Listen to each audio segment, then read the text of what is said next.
여러분 안녕하십니까? 샘킴 프리칭 미션입니다. 지난주에 이어서 창세기 12장 10절부터 20절까지를 설교하겠습니다. 아브라함 일곱 번째 시간이고요. 오늘 제목은 하나님이 나타나셨다. 예, 하나님 드디어 이제 그동안 뒤로 가 계시던 하나님께서 드디어 전면으로 나타나셨어요. 그래서 본문은 지난주 13절을 읽었는데요. 계속 내용이 이어지니까 다시 읽지는 않겠습니다. 뭐 읽을 필요가 없을 것 같네요. 음, 아브라함의 이 전략이 그러니까 뭐 그 아내를 그 동생이라고 부르는 그 전략이 실패하고 결국 이제 아브라함이 아내를 바로에게 뺏기는 그런 상황이 벌어졌죠. 그런데 이제 뭐 그렇다고 해서 아브라함이 해결할 수 있는 건 아무것도 없었어요. 그것이 이제 사실 문제죠. 그러니까 여태까지는 아브라함이 전면에 나서서 뭘 하려고 했는데 그게 뭐 잘 되지를 않는 거죠. 그러니까 하나님이 이제 비로소 나타나시는 것을 볼 수 있어요. 하나님 드디어 짠 하고 전면에 야 너 아브라함 너 이제 좀 깨달아라. 네가 앞에 나서서 뭘 할 수 있는 게 없단다. 그리고 하나님이 이제 나타나셨어요. 뭐 족장 아브라함의 이야기는 어쨌거나 뭐 우리가 살펴보면 주인공이 아브라함이 아니에요. 사실은 주인공이 하나님이라고 하는 사실을 우리가 이제 살펴볼 수가 있죠. 하나님이 그 침묵 하셨는데 그 침묵 상태를 깨고 이제 문제 해결을 위해서 하나님이 관할하시는 걸로 이 사건을 전환하신 것을 우리가 볼 수가 있습니다. 아브라함은 뭐 사실 뭐 해결할 수 있는 방법이 없었어요. 꿈에도 해결책을 생각을 못하는 거죠. 사고만 쳤을 뿐이지 애굽으로 넘어와서 그 사고만 쳤을 뿐이지 수습을 못하고 고민만 했습니다. 그게 이제 하나님이 바로의 꿈에 나타나셨어요. 그래서 언약의 성취에 있어서 사라가 굉장히 중요하잖아요. 그러니까 이제 사라를 통해서 이삭이 나오고 뭐 딱 이렇게 뒤에 그 족장들이 이어지니까 사라의 존재가 소중했어요. 그러니까 하나님 바로를 야단치시죠. 그래서 이제 그 바로가 혼딱거리가 났어요. 하나님한테. 그래서 다시 이제 사라를 아브라함에게 돌려주고 또 재물도 준 것을 우리가 이제 볼 수가 있습니다.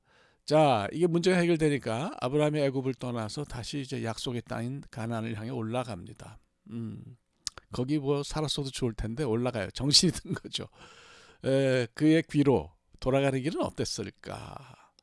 만약 이제 가나안으로 돌아오는 길에 이 어떤 그 회한 어린, 내가 정말 잘못했구나. 내가 이제 돌아가야지. 내가 하나님에게로 돌아가야지 하는 그런 변화가 없었으면 뭐 아브라함이 뭐 믿음 운운할 것이 없는 그런 변변치 않은 사람인 거죠. 그런데 제가 본문을 잘 읽어보니까 아브라함이 여기서 아주 극적인 그 생각과 태도의 변화를 보여줍니다.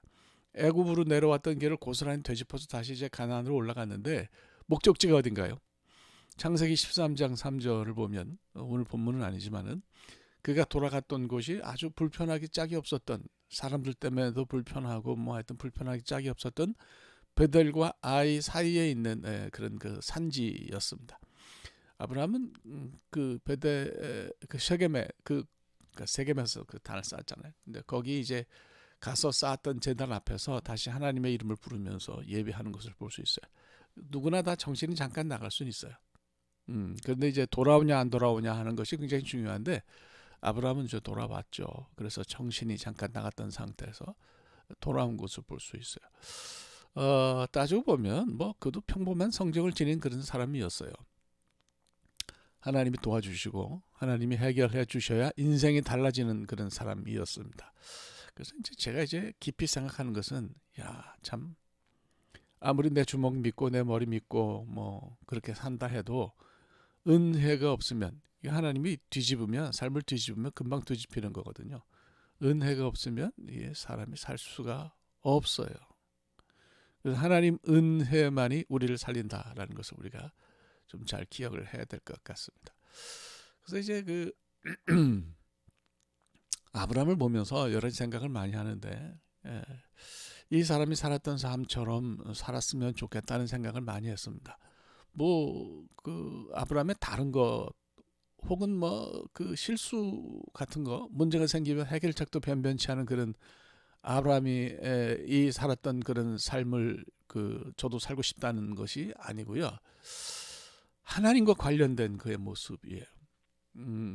참 그래도 아브라함은 역시 그 하나님에게 뿌리를 두고 있는 사람이었고요.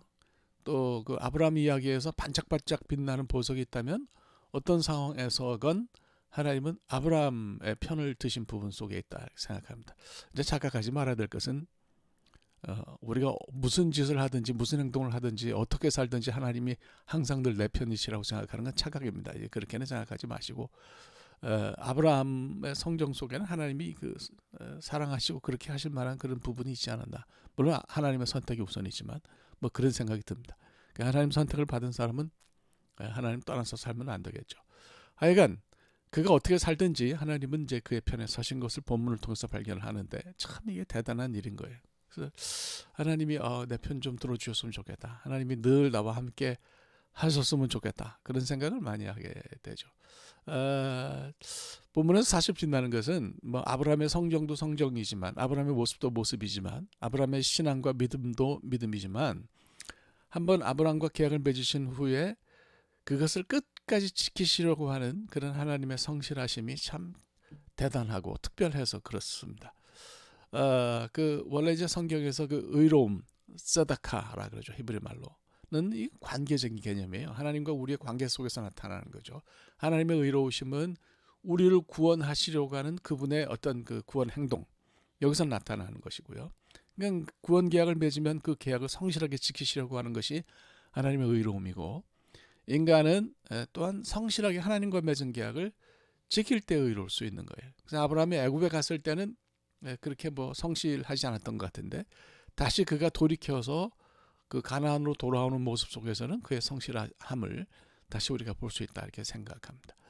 사람은 사실 아브라함이 그랬던 것처럼 그 하나님에게 늘 성실하지는 못한 것 같아요. 그게 우리의 실존인 것 같습니다. 그래서 말씀드린 것처럼 아브라함도 이제 범주에서 벗어나지 못한 건데 그런데 하나님은 바로 이렇게 인간의 의롭지 못한 모습이 나타날 때에도 그걸 개의하지 않으시고 그것까지 덮어주실 정도로 성실하시다는 것이 저를 감탄하게 합니다.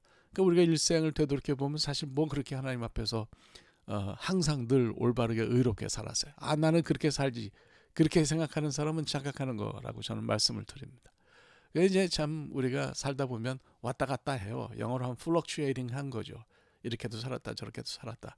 잘못 살 때도 있고 바로 살 때도 있고. 근데 이제 사실 어떻게 보면 한심하다 그럴 수 있는데 그래도 우리가 기억해야 될 것은 우리의 구원의 기회는 어디서 오느냐. 행동으로는 성실하지 못한 때가 있다 하더라도 하나님의 구원 행동을 믿는 거 그거는 성실하게 할 수 있는 거죠. 그래서 이제 그 아브라함이 애굽에 내려가 있었을 때 하나님이 침묵하셨고 아브라함이 전면에 나섰지만 제가 믿기로는 그의 마음속에는 그래도 하나님이 있지 않았을까. 하나님을 믿는 뿌리가 베이스가 있지 않았을까 뭐 이런 생각이 듭니다. 우리는 뭐 말할 것도 없이 아브라함보다 못한 사람들인데요. 그렇기 때문에 아무리 우리랑 비슷하다 해도 아브라함이 더 탁월한 건 사실이에요. 하나님이 우리를 덮으시는 은혜가 더 절실하다 저는 이런 생각이 듭니다. 그래서 아브라함이 살았던 인생처럼 살고 싶은 이유는 무슨 많은 일을 하기 위해서가 아니에요. 무슨 영웅 소리를 듣고 싶어서 그런 것도 더더욱 아니고요. 사실 뭐 우리가 높이 올라가고 많이 소유해봐야 상처와 허무가 삶에 남죠. 그렇지 않은 사람이 있겠습니까? 중요한 것은 뭐 우리 살면서 때로는 미운 오리새끼처럼 그렇게 산다 해도 하나님이 책임지시고 도우실 수 있는 그런 사람이면 된다 이런 생각이 들어요.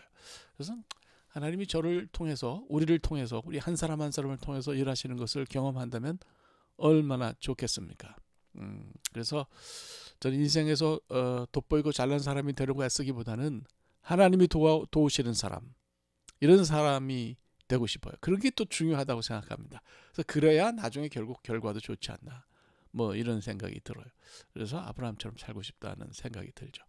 자, 정리를 하고 결론을 내려보도록 하겠습니다. 우선 하나님이 이제 침묵 가운데 계시다가 아브라함이 잘못하니까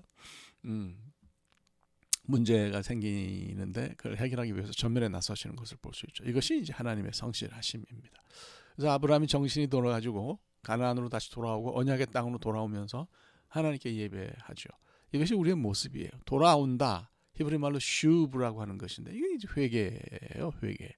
그래서 실패할 때 넘어질 때 다시 하나님을 기억하고 하나님에게 돌아올 수 있는 그런 뿌리가 있으면, 그런 그 믿음이 있으면 하나님이 우리 편을 들어주신다는 생각이 듭니다.